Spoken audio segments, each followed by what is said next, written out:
G'day YouTube, it's Turbo Tristan here, and in today's episode I'm going to change my brakes from looking scummy like this to looking huge like this. And we're also going to try and fire up the brand new engine.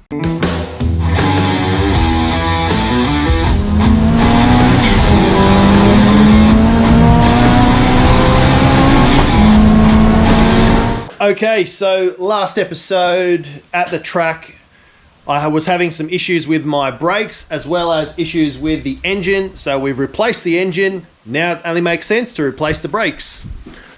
Everything's pretty much buttoned up in here. My injectors are in, my fuel lines are in and done.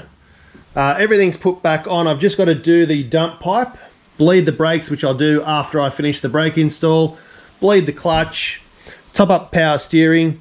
The oil's already been done, the water's been done. I just need to burp it once the cooling system is opened up and check the oil again once the engine's been run for a couple of seconds. But before we do that, I just want to talk to you about my brakes. So more power, more speed, more braking force needed to pull the car up at the end of the track.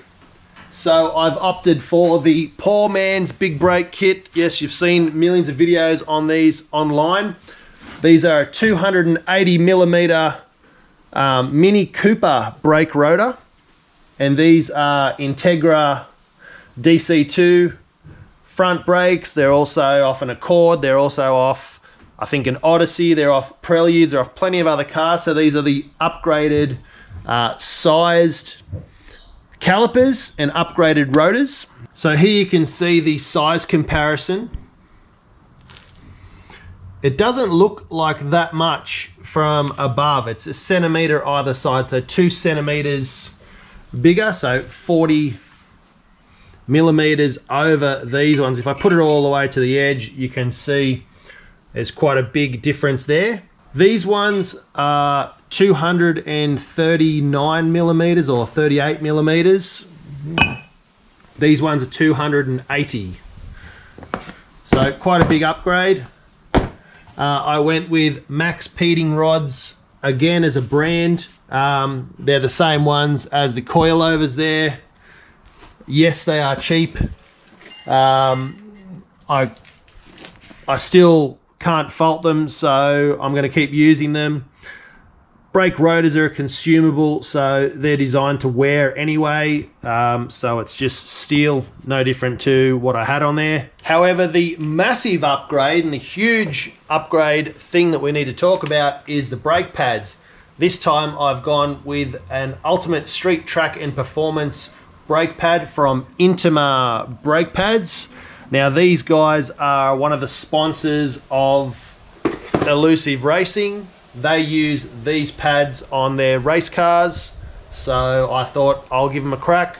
Plus I got a really good deal through Tommy there, who also hooked me up with the brake calipers. So thanks Tommy, you're a bloody legend. Everyone in Melbourne or southeast Melbourne seems to know Tommy from Honda stuff. He's one of the head mechanics at Elusive Racing's race team. He actually doesn't work there Monday to Friday, he works at another workshop, but he's one of the head mechanics on the race car team. So the guy knows his stuff. He's got tons of Hondas himself. He also is one of the part owners of my brother-in-law Ty's EG with the K20 swap. Hey Barkley. Here we go, we got Puss come to visit. You want to do a brake upgrade, Puss? Yeah, they're the big ones. They're the good ones. Oh, see ya. Let's take a look at the brake pads. Sorry, I needed 2 hands for that. So these are the pads. They are super big, super meaty, super heavy, super thick. We want to see your brakes. If you're running Intima brake pads, make sure you hashtag them. So I'm running the SR, which is the middle ones. They're for street and racing, so quite a high heat range. I think it's about 600 or so degrees that these ones operate to. Let's compare them to the scummy pads that I had in there. Now, I'm not going to compare brake pads, I'm just going to compare the size. So this is a surface area difference. Even though the rotors didn't look much different when I put them side by side, you can see the pads are tiny, the old ones. Let's take a look at the calipers. So there we are.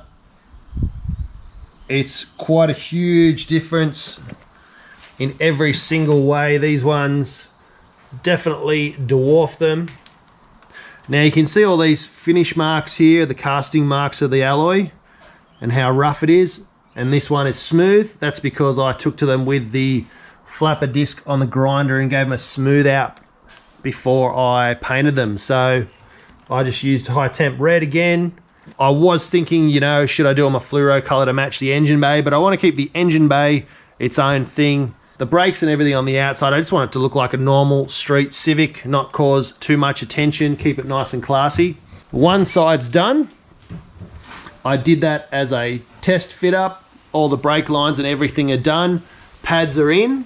So once we have the brakes on, we'll get to doing the last final things to try and start the engine. I'm hoping it will start, and I'm also very excited to hear the little lumpy VTEC cam in there, so that should be interesting. Let's go to the other side and slap those brakes on. All right, so to do the swap over, a couple of things you're going to need to do is you need a screwdriver to undo these screws here. They can be quite hard to undo if you don't have an impact driver. Even sometimes that doesn't work, so you're probably best just to drill them out. On the back, there are some 17s just to take the caliper off. Before you do that, I'm going to use the 14 and crack off this brake line. So take that off. We're going to have brake fluid dripping down everywhere. It's not fun, unavoidable, it's just messy. So we'll get rid of that. We'll tuck that over here. Undo the two 17s, you can take the whole thing off together, or you can take it off in stages. On the standard calipers, there are 12mm here, but I'm just going to take that whole thing off and pour brake fluid all over myself. Tasty. Sit all of that to one side. One thing to note before you put the new caliper and rotor on the factory calipers, the Integra, the Accord, the Odyssey, they have this little bracket in here. It's like a spring, goes inside the caliper, and it actually will foul on these brake rotors, so you have to remove that. It's just stick a screwdriver in, poke it one way and tap it out, comes straight out. Take your new brake rotor, slam it on. These holes don't line up exactly, but what I've found, especially with these rotors, is when you push them up into as far back as they can go tight against the hub, it sort of locates itself anyway. So they can only go back a certain distance and it centers everything. So that actually works out well. You can buy the lock rings and adjust that into the center like so. And then everything is perfectly square. I forgot to mention, a tip is put your wheel nuts back on, because we don't have 15 arms to hold everything in place, so it's going to bang 2 of those on.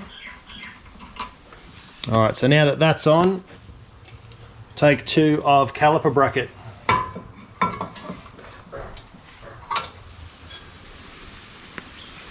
$17. Give them a bang. To the bottom one.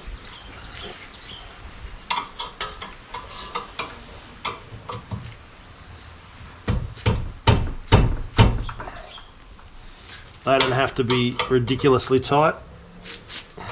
Brake pads time. Now, the brake pads have these little metal hooks on the back of them. These are the things that squeak and squeal when the brake pads get really low. You put that on the inside at the bottom, just like that. That goes in there.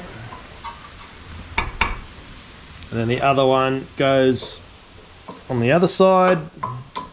No prizes for guessing that. And then it's time for Mr. Caliper. Let's push the piston all the way back.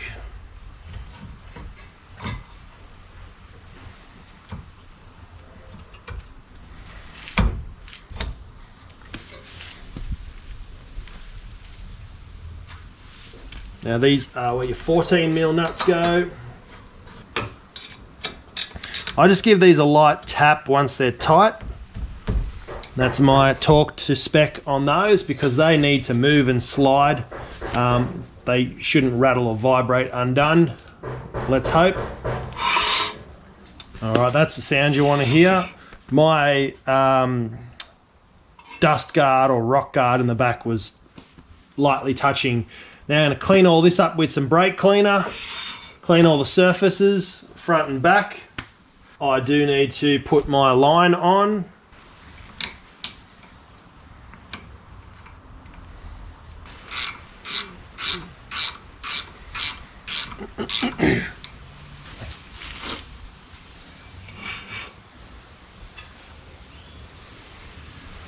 And then give everything a clean with some brake cleaner.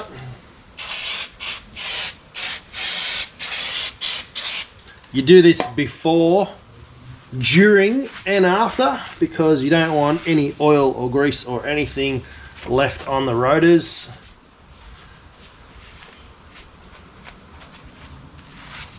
Not good. So all that's left now is to bleed the brakes. So later on, once I've finished everything else, I'll go get the missus to help push the brake pedal in and help me set that up. I'm very sure it's buttoned up. I've double checked everything. I probably should triple check everything. What I'm going to do first, the battery's connected, everything's connected, the exhaust's on. So what I'm going to do, I remembered I haven't plugged in the wideband, so I'm going to do that quickly and then flick on the accessories just to prime the fuel pump. Now I'm not going to try and start it. I just want to make sure there's no leaks in the fuel lines because if there is, there's a high chance that things might catch on fire, so we definitely don't want that. Plus E85 is going to wreck the paint, which is another thing we don't want, and I just don't want any leaks in my fuel system. So I'm going to plug this up and then get cracking on priming the fuel. Okay, here we go. Let's see if we get reds. Yes, fuel pump's on. I can hear a noise and I do have fuel leaking out of there, so turn it off. Shit.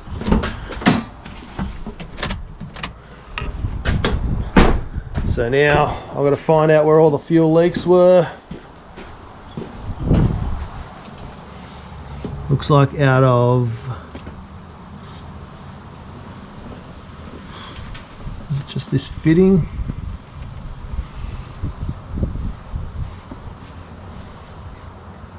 Like you can't tell, it's fucking everywhere.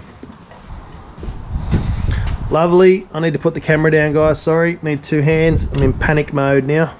Alright guys, so I'm not gonna lie, I did just have the car running briefly for about 1 to 2 minutes. Then I started hearing a little bit of a ticking, rattling noise, so I shut it off, checked the oil. It looks a bit low, so I've put a bit more in there. There's no more leaks. I've just got the fuel filter set up just like this for now. I'll reroute it in a prettier way. I had to redo this fitting and I kind of butchered it a bit, but doesn't leak, everything's sweet. Got the laptop plugged in, so I'm gonna go and try and fire it up again. All right, so the battery's good. Coolant, as you can see, it warmed up a little bit for about 1 or 2 minutes. Air intake 22 degrees. Let's go flick it on and see what we come out with.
Alright, so I switched it off again.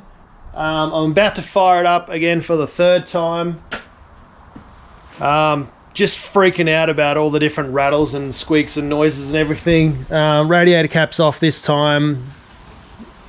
I've checked the oil, it's almost at the top dot, so that's plenty for just sitting here doing nothing. We're not leaking fuel anymore, which is great. So let's fire it up again and see what happens.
Alright guys, I'm going to leave it there.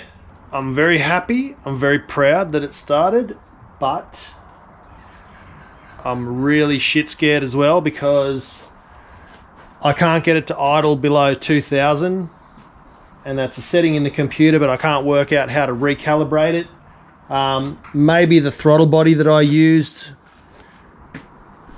is no good, I don't know.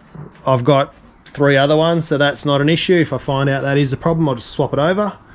My new rocker cover, oh that's hot. My new rocker cover design with the little inbuilt baffle here, the couple of holes.